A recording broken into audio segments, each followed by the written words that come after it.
God, Buddha, Prabhupada, Stotra, Sri Srimati, A.C. Bhakti Vedanta Swami Raj, Prabhupada ki jai, Ananta Koti Vaishnava Vrinda ki jai, Nama Charja Sri Haridas Thakur ki jai, Prem se kaho Shri Krishna Chaitanya Prabhu Nityananda Shri Jayādvaita Gadadhar Shri Vasadi Gaur Bhaktivinoda ki jai, Shri Sri Radha Krishna Gopinath Sham Kund Radha Kund Giri Govardhan ki jai, Vrindavan Dham ki jai, Navadvip Dham ki jai, Jagannath Puri ki jai, Gangavai ki jai, Shamavai ki jai, Tulsi Devi ki jai, Bhakti Devi ki jai, Samaveta Bhakta Vrinda ki jai. All glories to the assembled devotees. All glories to the assembled devotees. All glories to the assembled devotees. Gaur Premanande. Thank you very much to Radha and Oshanti Mridanga. We're at the home of Akhilesh Krishna Prabhu and Satyapriya Devi. And anything further from Rasam? Yep. Welcome everybody to Srimad Bhagavatam reading with His Holiness Jayādvaita Swami. It is Tuesday, November 4th, 2025. And is it right that we left off at text 11? Yeah. That text 11. Okay. Okay. Ramesh, would you like to lead the Om Namo Bhagavate Vasudevaya and start? Okay. Om Namo Bhagavate Vasudevaya. Om Namo Bhagavate Vasudevaya.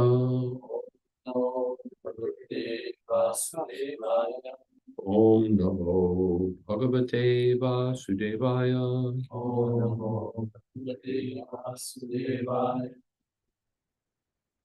Tasyana ya Bhagavata Parikarma Shuddha Sadvatmanas Tadu Tad Anusamsmaranan Purtya Yanam Viraktimad Apun Nishitena Yena Chicheda Sanshaya Padam Nichajiva Kosham.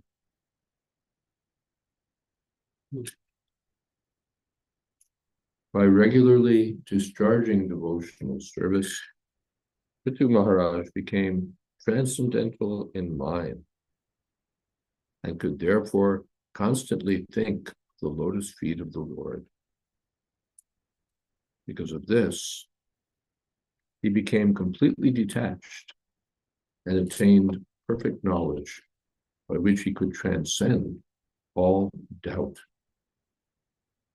Thus, he was freed from the clutches of false ego and the material conception of life. Purport. In the Narada Pancharatra, devotional service to the Lord is likened unto a queen. When a queen gives an audience, many maidservants follow her. The maidservants of devotional service are material opulence, liberation, and mystic powers. The karmis are very much attached to material enjoyment. The gyanis are very anxious to become freed from material clutches. And the yogis are very fond of attaining the 8 kinds of mystic perfection.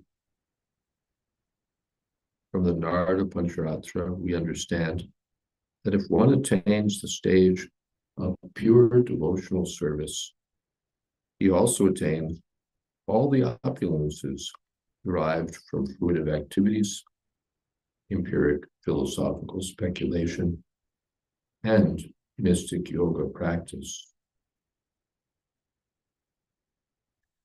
Bilbil Mangala Thakur therefore prayed in his Krishna Karnamrita, "My dear Lord, if I have unflinching devotion to you, you will become manifest before me personally, and the results of fruitive activity and empiric philosophical speculation, namely religion, economic development, sense gratification, and liberation, become like personal attendants and remain standing before me as if awaiting my order."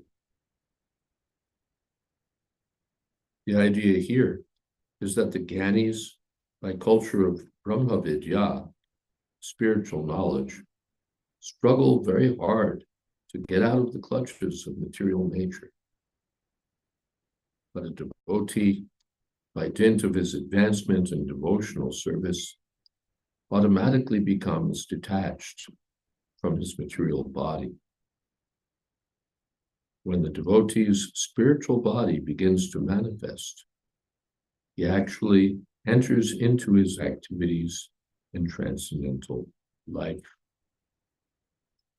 Om Jnana Timirandasya Gyananjana Shalakaya Chakshur Militam Jena Tasmai Shri Gurave Namah Shri Chaitanya Manobhistam Sthapitam Jena Bhutale Swayam Rupa Kada Maikyam Dadhati Shakadatika Vandeham Shri Guru Shri Jatapada Kamalam Shri Guru Vaishnavamscha Shri Rupam Sagrajatam Sahagana Raganatan Vitam Stam Satiham Svadvaitam Savati Pradeshana Sahitam Krishna Chaitanya Deva Shri Radha Krishna Padam Sahagana Lodita Shri Vishakam Vitam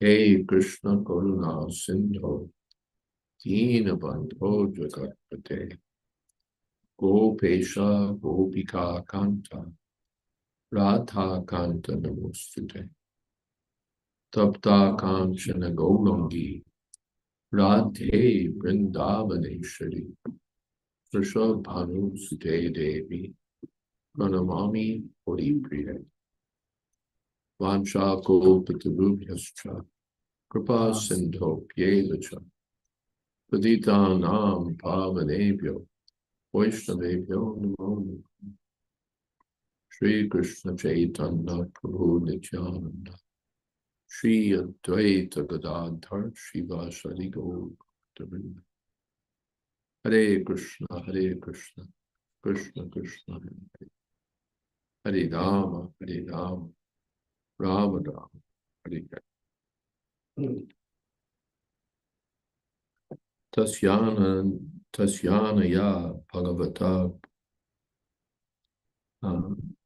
Parikarma Shuddha Sattvatmanas Tadan Samsmaranan Purtya Jnanam Virakti Madhapun Ishitena Yena Cheda Sanshaya Padam Nijajiva Kosham.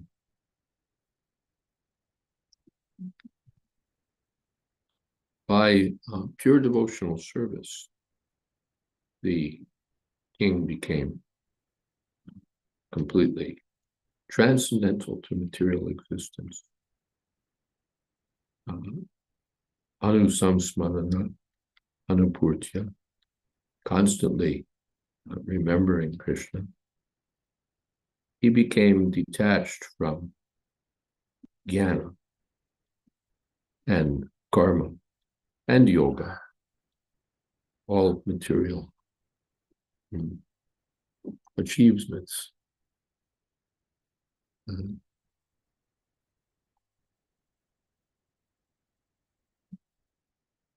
The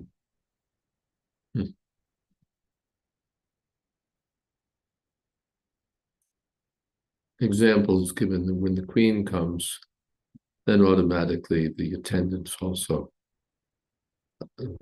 attend, they also appear. So in Bhakti Yogas, there automatically jnana, vairagya, everything. All mystic perfections, all material opulence, all speculative knowledge are fulfilled.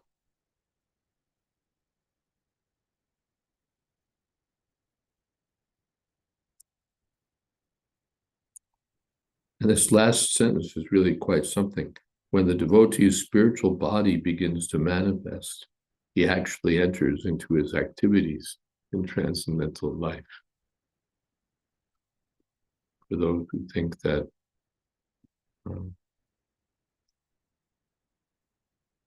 there's no depth and to be found, or not much depth to be found in this edition of Srimad Bhagavatam.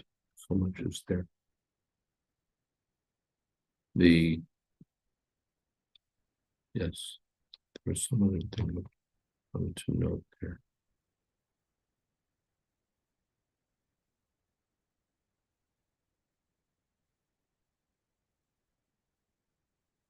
Oh, yes. That the Gyanis go through a lot of struggle just to attain liberation. The process of Gyan, Bahunam Janmanavante Gyanavam Ma Prapadyate, can take lifetimes and lifetimes, 1880, not this, not that, trying to discriminate between reality and illusion, between matter and spirit, between the self and that which is not the self. But the devotee automatically gets Gyan as a byproduct of devotional service. The yogis, to get their mystic perfections, are undergoing so much trouble. The devotee automatically achieves these perfections. Actually considers yogic perfections an impediment. The 11th canto is stated. They just get in the way. We're not interested in these. At present, we have contacted a material body, material mind, and material intelligence.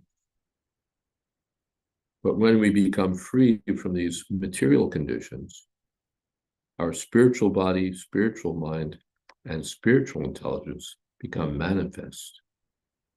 Jaito Darpana Margin. Spiritual body is already there, spiritual mind, spiritual intelligence, but they're covered. But when one's consciousness becomes purified, then the spiritual intelligence, just like now there's material intelligence, how to accomplish something for sense gratification. When the consciousness is purified, then it becomes spiritual intelligence. How to remember Krishna. How to be engaged in Krishna consciousness, how to serve Krishna.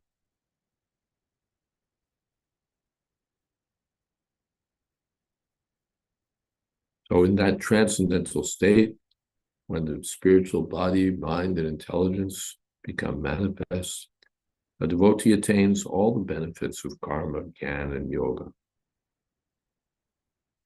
Although he never engages in fruitive activities or empiric speculation to attain mystic powers, automatically mystic powers appear in his service.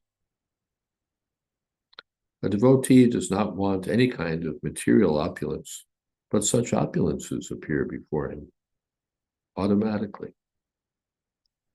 He does not have to endeavor for it.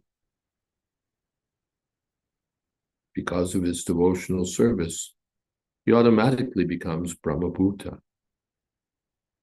As stated before, this is confirmed in Bhagavad Gita, Mam chayo vyavacharena bhakti yogena sevate. Sagunan samatityaitan brahmabhuyaya gopate. One who is engaged in full devotional service, unfailing in all circumstances, at once transcends the modes of material nature, and thus comes to the level of Brahma. Because of his regular discharge of devotional service, a devotee attains the transcendental stage of life. Since his mind is transcendentally situated, he cannot think of anything but the lotus feet of the Lord. This is the meaning of the word sansmarana anupurtya. By constantly thinking of the lotus feet of the Lord, the devotee immediately becomes situated in Shuddha Sattva. Shuddha Sattva refers to that platform which is above the modes of material nature, including the mode of goodness. In the material world, the mode of goodness is considered representative of the highest perfection. One has to transcend this mode and come to the stage of Shuddha Sattva, or pure goodness, where the three qualities of material nature cannot act.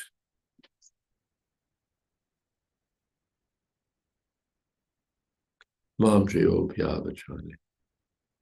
By devotional service, Sagunan Samiti Jatan, one transcends the modes of nature. Brahma Bhuviyaya Kopate, comes to the transcendental platform, above even the mode of goodness.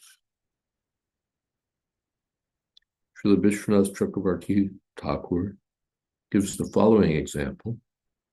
If one has strong digestive power, after eating, he automatically lights a fire within his stomach to digest everything and does not need to take medicine to aid his digestion. Similarly, the fire of devotional service is so strong that a devotee does not need to act separately to attain perfect knowledge or detachment from material attractions. A jnani may become detached from material attractions by prolonged discussion on subjects of knowledge, and may in this way finally come to the Brahmabhuta stage.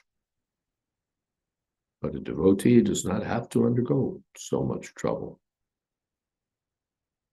By virtue of his devotional service, he attains the Brahmabhuta stage without a doubt. The yogis and jnanis are always doubtful about their constitutional position. Therefore, they mistakenly think of becoming one with the Supreme.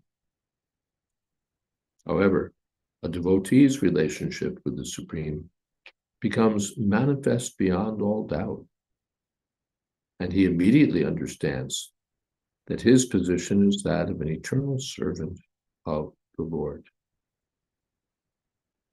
Jnanis and yogis without devotion may think themselves liberated, but actually their intelligence is not as pure as that of a devotee.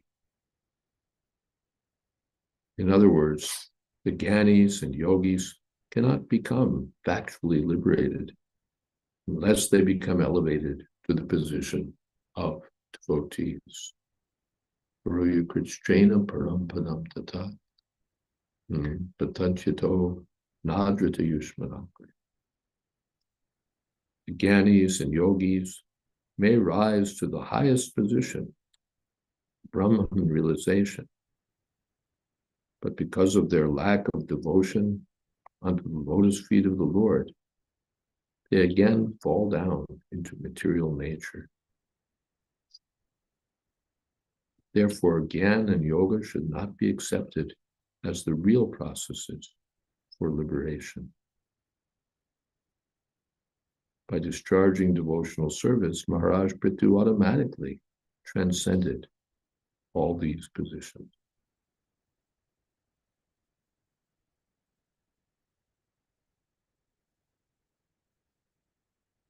There's a little bit more to read, but there's a question there. Yes, we have a question. Saraswati Mataji writes, Pranams Param Puja, Gurudev, and all the Vaishnavas.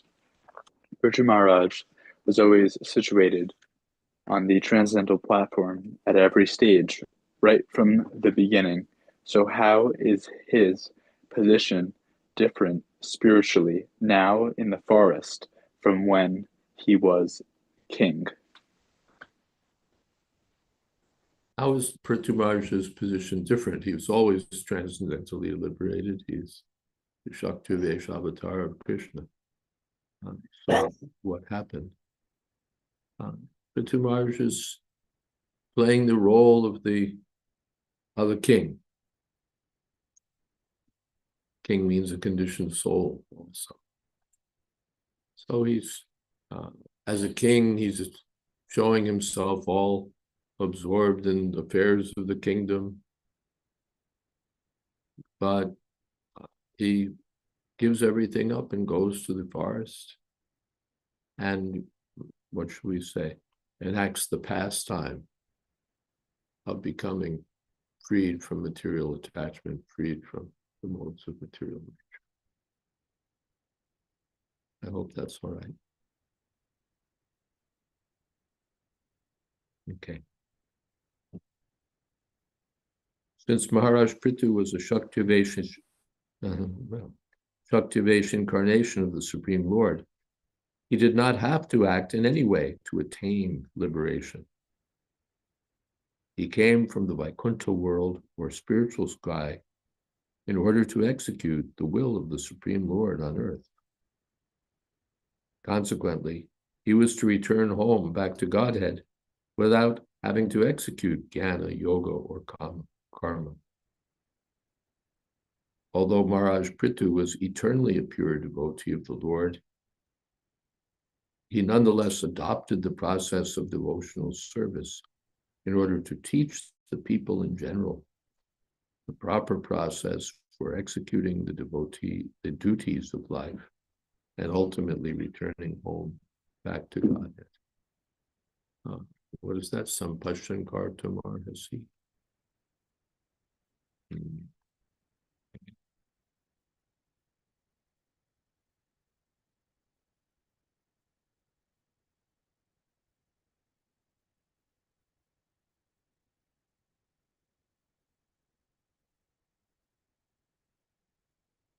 Yeah, Loka Sangraham Evapi. Sampashankar Tamar. Karmanai Vahi Sangsidhim. Astata Janakade. The kings like Janak performed devotional service, just to set the example. He's the father-in-law of Lord Sri Ram.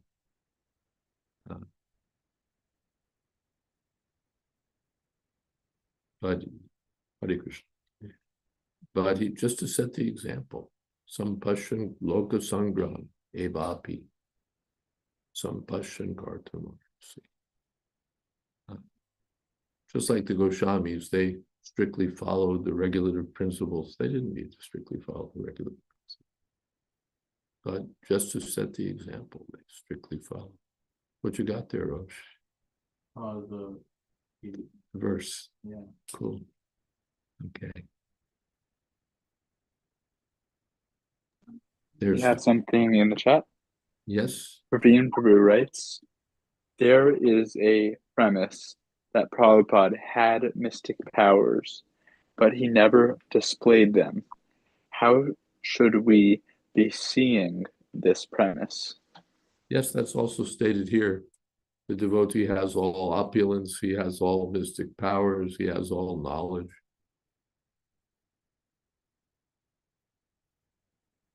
Mystic powers. Just like all opulence, Prabhupada was living as a sannyasi, but from his devotional service, a multi-million-dollar empire evolved.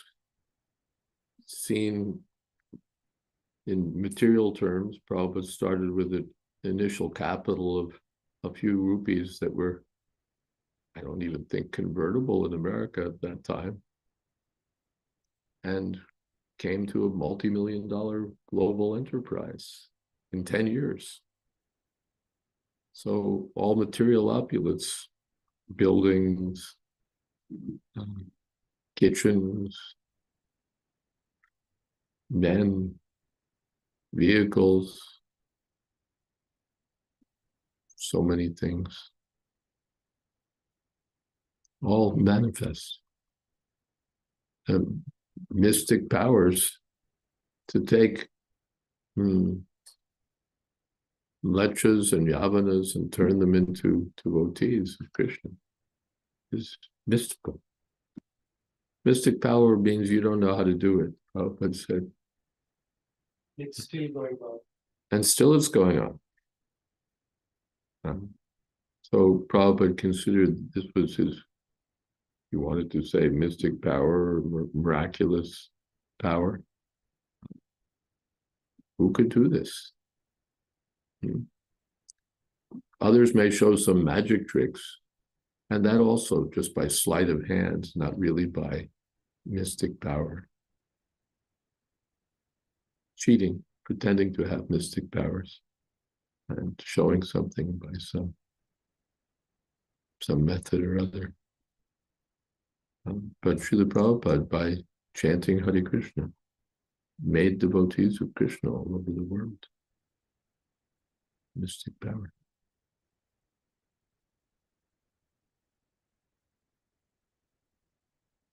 And Gyan is a small thing compared to devotional service. Everything was there.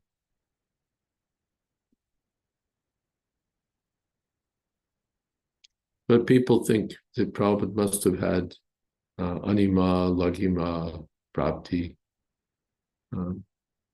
This is more or less for magic, to become lighter than the light is. I think Vishwanath in his commentary speaks to this. Let's see.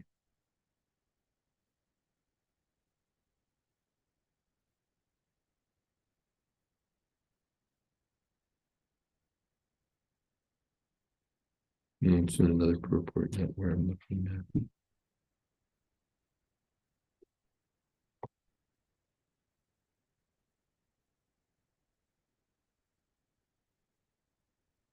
But in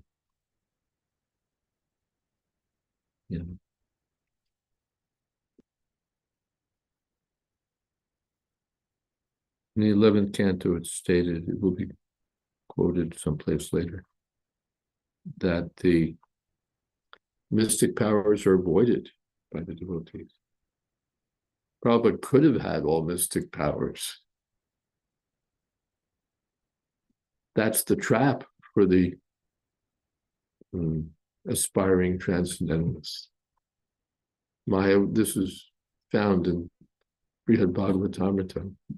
Maya comes and says, here, look at this.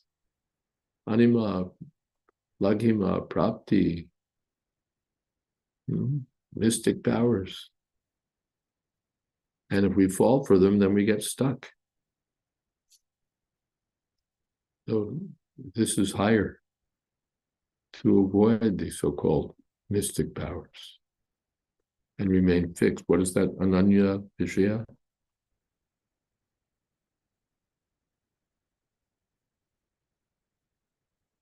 Yeah, I think that's in another verse too, Ananya Vishaya. That Maharaj Prithu became Ananya Vishaya, freed from all of the business than Krishna consciousness. So that's higher than mystic power. If someone,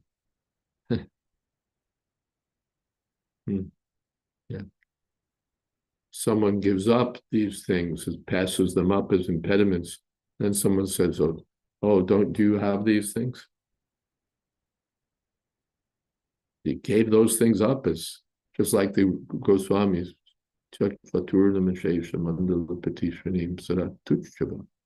they gave up aristocratic association, wealth, and so on, as insignificant.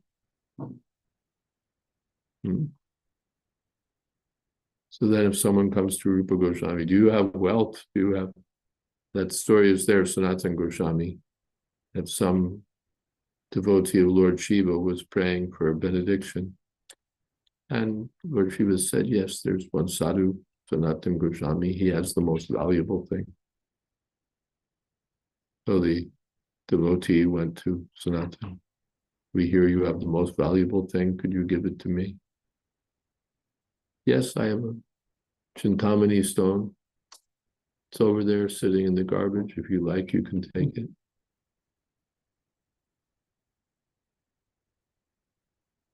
So the devotee became very happy. Now he can turn everything to gold. He can do as he likes.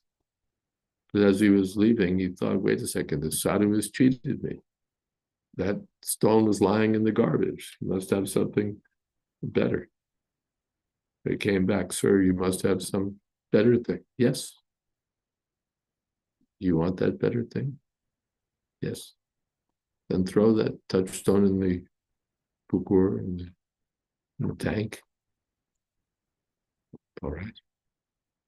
Now you take this Maha Mantra. Hare Krishna, Hare Krishna, Krishna Krishna.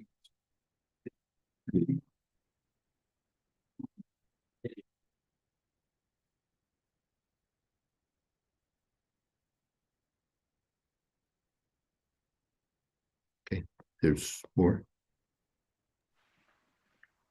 Yes.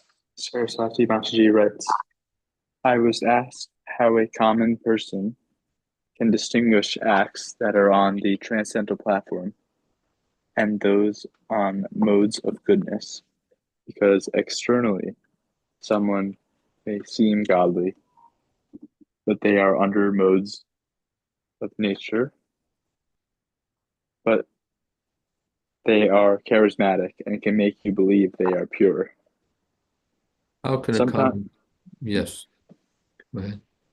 sometimes devotees try to justify their acts, which are under modes of nature, as impetus directly given by Param Atma. So how does a common person distinguish between acts undertaken under the mode of goodness and transcendental acts? Common person can't distinguish. That's why he's a common person. He can't distinguish. He looks and sees. Prabhupada mentions that in Bhagavatam. They see that we're moving in the paper market, that we're going to the printers, that we seem to be engaged in business like ordinary men in the guise of sannyas, because they're common men. That's how they look at it. They say he's just doing business. Swamiji is just a kind of glorified businessman, because they're common. They have material vision, they can't see. But one who's trained in the science can see that he's doing the same thing, but he's doing it for Krishna.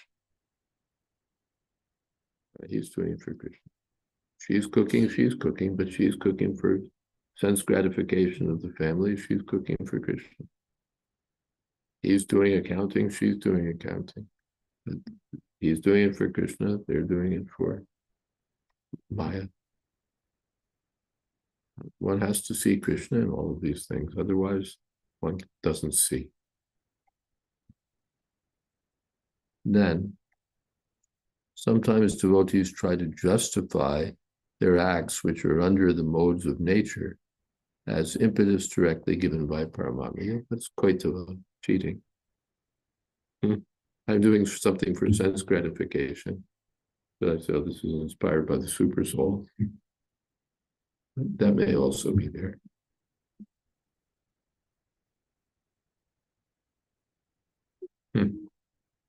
Yes. Or they do something stupid. Like, just thinking of an instance. They do something stupid because ill-considered, they're not very expert. They do something not very intelligent in terms, they're trying to do something for Krishna, but they do something which is really not smart. And they may, what's the word?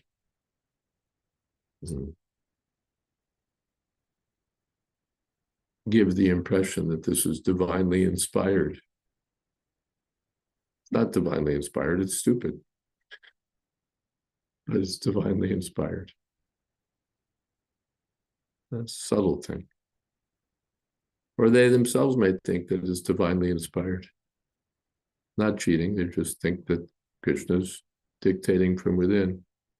But Krishna's a lot smarter. He would have dictated something better than that. And sometimes it's like,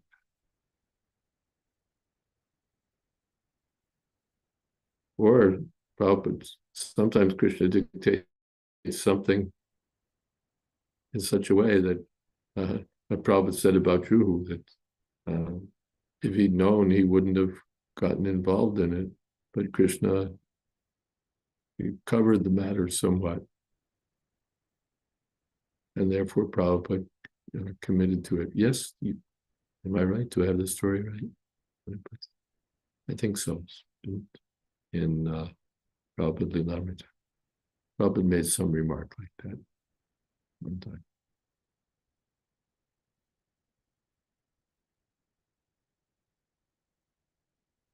But generally we take it that the devotees are sincere. But sometimes, therefore we have sometimes different committees and so on, just to check the divine inspiration of the devotees. They feel divinely inspired, but it's not such a good idea when we look at it. So just to put some divine scrutiny on the divine inspiration, we have various committees and so on. We wish we could all just be divinely inspired and everything would come out right, but it's not always like that. So some divine cross-checking.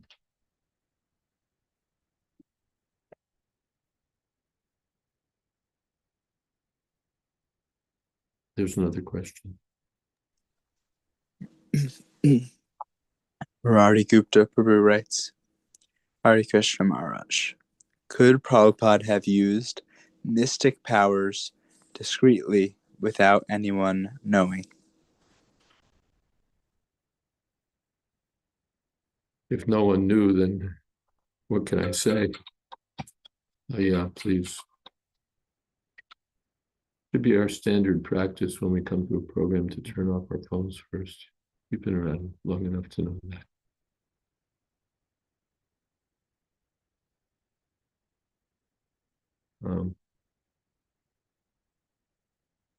Machines in every corner, one from there and one from there, they're just making our life better.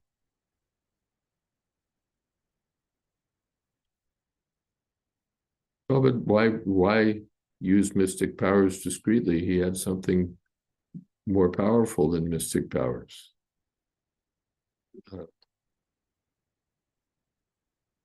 Why would he discreetly give his attention to something which is described as entangling?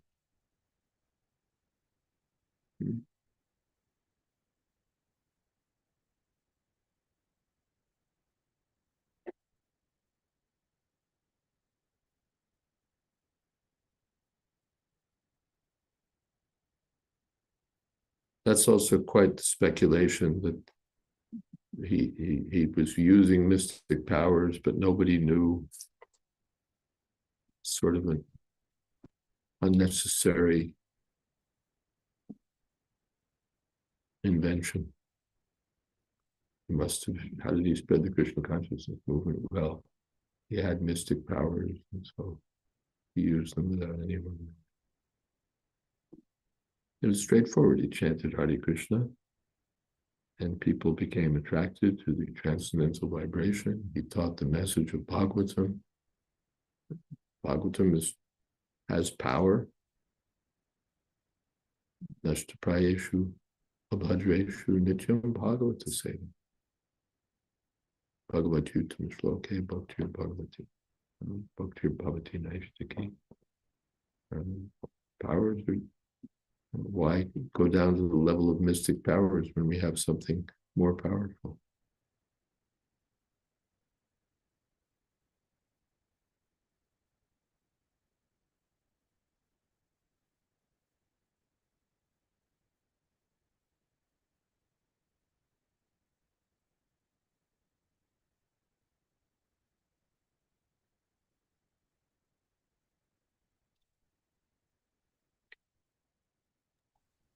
Anything else? Yep. Right. Is it offensive to overestimate that Prabhupada had is that anima lagima? Or is it offensive otherwise? I don't know if it's offensive. It's just unnecessary. It's unnecessary to attribute to the pure devotee mystic powers or this or that. Prabhupada said, this is my magic. Just chant Hare Krishna, I had full faith in my words of my spiritual master.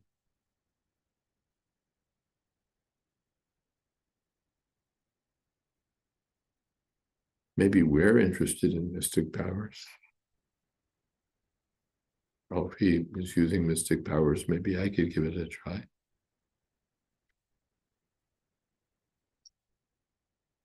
It doesn't have to be offensive to be unnecessary.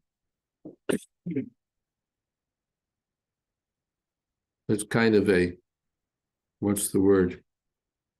A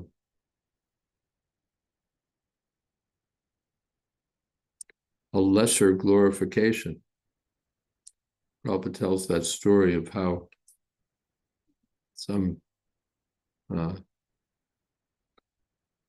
how the king did a favor for some lady, gave her some, straightened out things in her life. And so the governor, yes, governor helped her solve a problem, right on the spot. She was so grateful that she blessed him that may you become chief of police.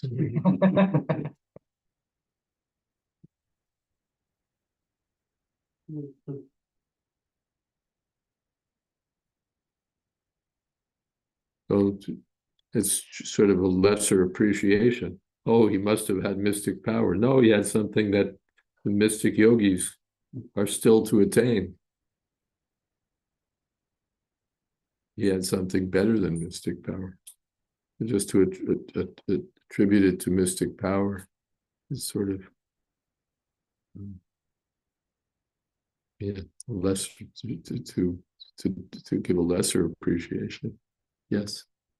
The same example, but in ISKCON devotees, when they first went to India, they told Srila Prabhupada they were very pleased. Some of the local residents, maybe in Vrindavan, even said, "You're doing so nicely. Maybe next birth you'll take birth here." And Srila Prabhupada said, "You tell them. Maybe their next birth they can take Birth in ISKCON. Yeah, lesser glorification." Yeah. Pastime of a magician Kelal. The pastime of a magician Kelal who was performing all kinds of magic. And Prabhupada appreciated, smiled, and he was smiling. And then Kelal kind of mentioned his magical feats. And Prabhupada mentioned that, my magical feats are all these devotees were becoming.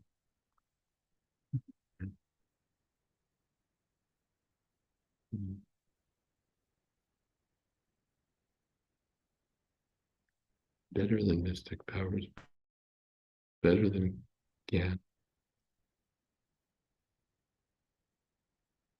Okay. You have some things in the chat. Saraswati Machi writes, Srila Prabhupada forgave all the atrocities committed by the Nairs when Miss Nair asked for forgiveness, and Srila Prabhupada said, she is like a daughter. How did she become so fortunate? You came in touch with Prabhupada. Otherwise, how did you, what good fortune? And Prabhupada was kind, that's all. Accepted. Extraordinarily kind. Let her go to hell, married to that demon. Prabhupada was kind. That's all. That's called causeless mercy. How did she become so fortunate. There's nothing she could do to become so fortunate. Certainly hadn't done anything to become so fortunate. Just somehow or other, she came in touch with Prabhupada. And Prabhupada, by his causeless mercy, gave her some good fortune.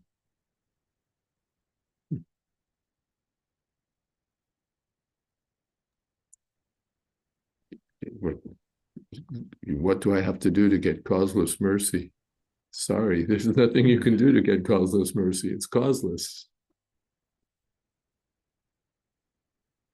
But if we associate with those who are known to be causelessly merciful, we may get some causeless mercy.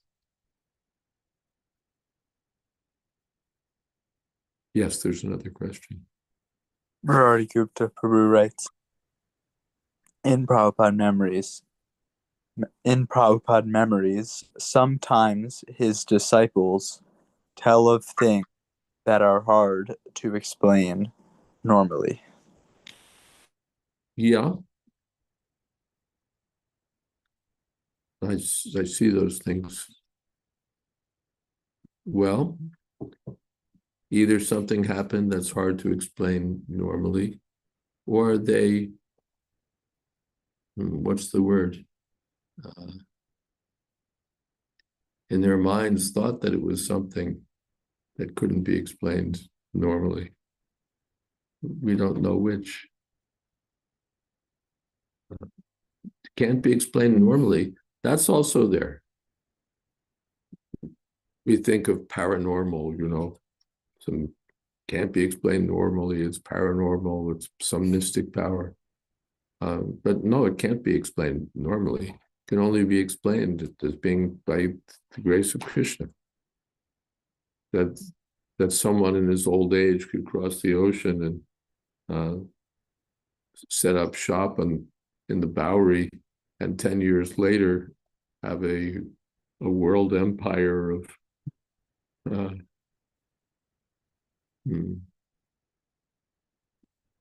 buildings and vehicles and so on, and an army of young people. Lord Ramchandra had an army of monkeys build a bridge. Prabhupada had his monkeys, his soldiers, doing wonderful things. So that's not normal. Old men get up in the morning and struggle their way to through the day. And Prabhupada is doing extraordinary. There's nothing normal about it. Nothing normal about it. Chaitanya Mahaprabhu's movement before Prabhupada was going on for almost 500 years. And there'd been nothing like this. So where's the question of normal? It's extraordinary. Even Chaitanya Mahaprabhu's movement was extraordinary, but Prabhupada brings extraordinary to another level. There's no question of normal. No question of normal. But it's not by mystic powers that Prabhupada spread Krishna consciousness all over the world by some kind of voodoo. No. By pure devotional service. That exceeds mystic power. Mystic power, what does it do? There may be, just like now it's said, and still Prabhupada said, there's some yogis in the Himalayas, they have these mystic powers. But what have they done? And you see what Prabhupada's done. So it's not on the level of ordinary mystic powers, but it's certainly not normal either. Who could have done such things? By normal, ordinary power, we can't do anything. Even now, devotees are distributing huge numbers. How is that possible? They're able to distribute so many books, whole sets of books. You go on the subway in New York, to the subway platform and sell a whole set of Srimad Bhagavatam. It's by Prabhupada's potency coming through the cyclic succession. They're empowered to do these things. The ordinary salesman goes and tries to sell. You see these people in the subway trying to sell some, ordinary junk for a few dollars. And there's people selling whole sets of Srimad Bhagavatam. Even for me, that's like a mystic power. How do they do it? I'm also engaged to some extent in Krishna consciousness movement, but I see them selling sets of Srimad Bhagavatam. It's like mystic power. They must have some mystic power. No, it's better than mystic power. It's not that they look the person in the eye and use some, Kama Bhasha, some mystic power. Just by pure devotional service. They just told about the books and Krishna took over. Well, this is our mystic power. This is better than mystic power. Mystic power is the small stuff.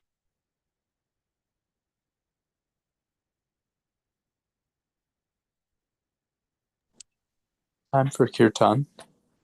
So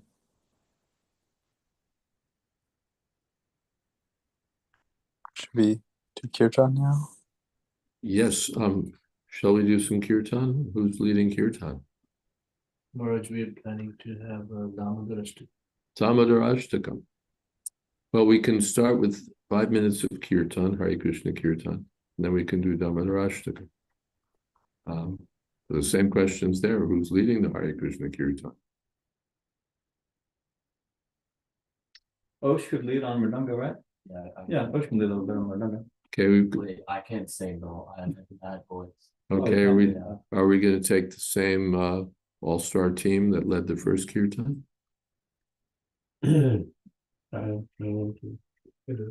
Okay, you're on. Hare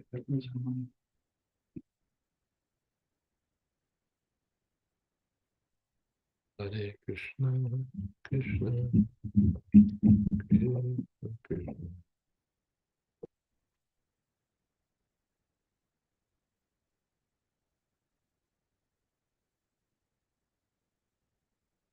By the way, bad voice doesn't matter. Like my that's my voice. Oh, I see. Okay.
God,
God, charges go to the street.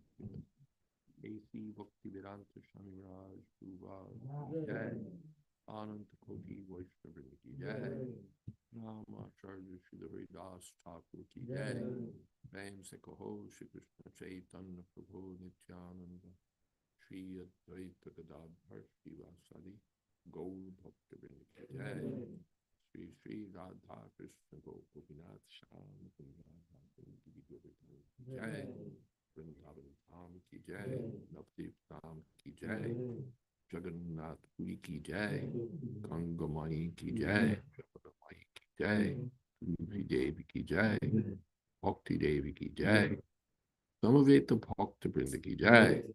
All glories to the assembled devotees. All glories to the assembled devotees. All glories to the assembled devotees. Gaur Premanande. Thank you all very much. Hare Krishna.